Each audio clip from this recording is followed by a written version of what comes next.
The study I thought we were doing, or how to ask the wrong question and miss the right answer. Hello, I am Dr. K. Paul Stoller.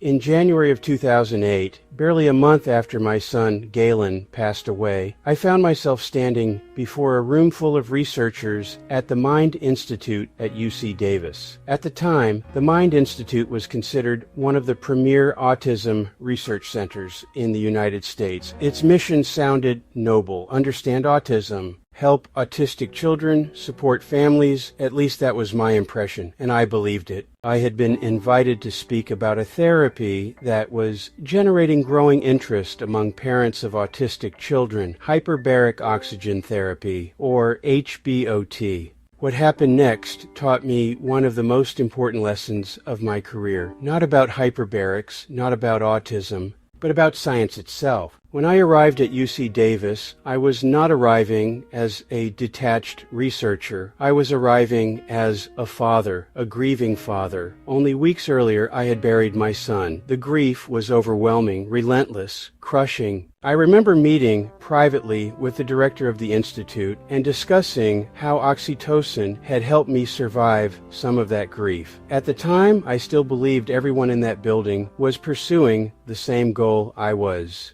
helping human beings suffer less. Not long after my lecture, the Institute proposed a study. I agreed to help. Actually, I did more than help. I paid for the treatments. 10 autistic children were recruited. Each child received 40 hyperbaric treatments. The protocol was straightforward: 1.5 atmospheres, absolute pressure, 100% oxygen, 40 sessions. A substantial commitment for the children, for the families, and for me. I assumed we were studying the obvious question, the question every parent wanted answered. Did the children improve? Did language improve? Did behavior improve?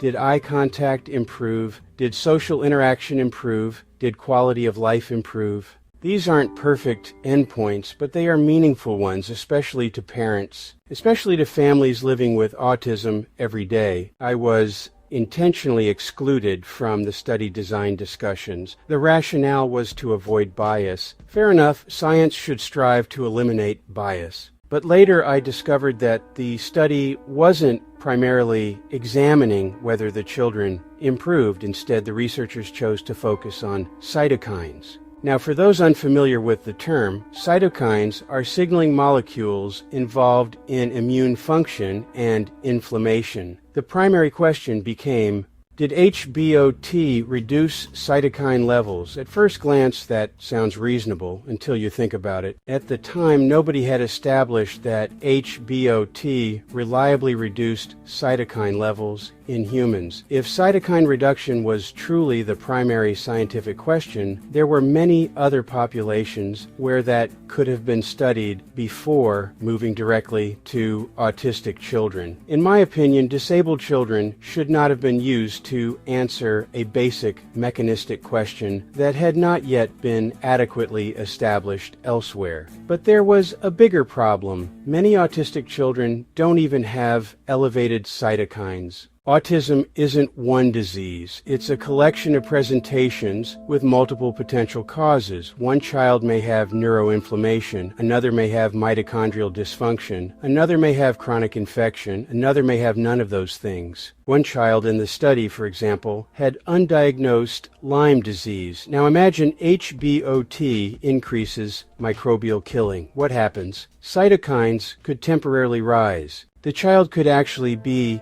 improving clinically while appearing worse according to the chosen biomarker. Think about that. The child improves. The study says maybe not, because the wrong thing was being measured. What frustrated me most wasn't the cytokines. It was what happened next. Buried almost as an afterthought was a statement that parents reported behavioral improvements. That's it. A sentence, a footnote, a passing remark. The very thing parents cared about most became secondary. The observation that should have launched an entirely new line of investigation became almost irrelevant. And I couldn't help thinking, how did we get here? Years later, I came to appreciate something deeply uncomfortable. Research can be manipulated without falsifying a single piece of data. Let me repeat that. Research can be manipulated without falsifying a single piece of data. You simply ask the wrong question. If a treatment improves behavior, communication, socialization, and quality of life, but your primary endpoint is a biomarker whose relevance remains uncertain, you can easily conclude no significant effect. Technically true, practically misleading. This experience forced me to confront a difficult question. What was the mission? Was it helping autistic children, or was it producing research that wouldn't disturb existing assumptions? Because those are not always the same thing. The scientific method is supposed to be a tool for discovery. But when institutions become invested in particular narratives, science can become something else entirely, a mechanism for avoiding inconvenient findings. Here's what struck me most. The parents weren't asking about cytokines. They weren't asking about inflammatory biomarkers. They were asking, is my child communicating more, making eye contact, sleeping better, learning, connecting, engaging with the world?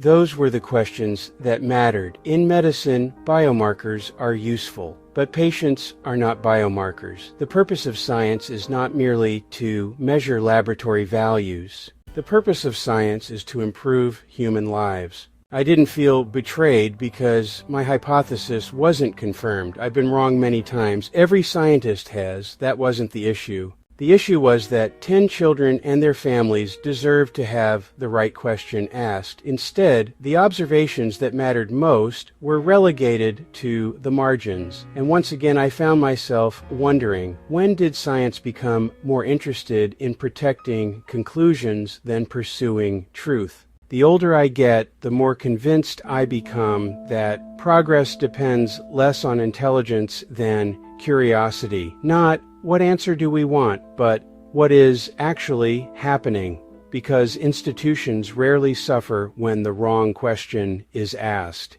Children do, families do, patients do. That is why I have spent my career less interested in defending assumptions than in understanding reality. Because when the patient is a child, curiosity is not merely a scientific virtue. It is a moral obligation. Research can be manipulated without falsifying a single piece of data. You simply ask the wrong question.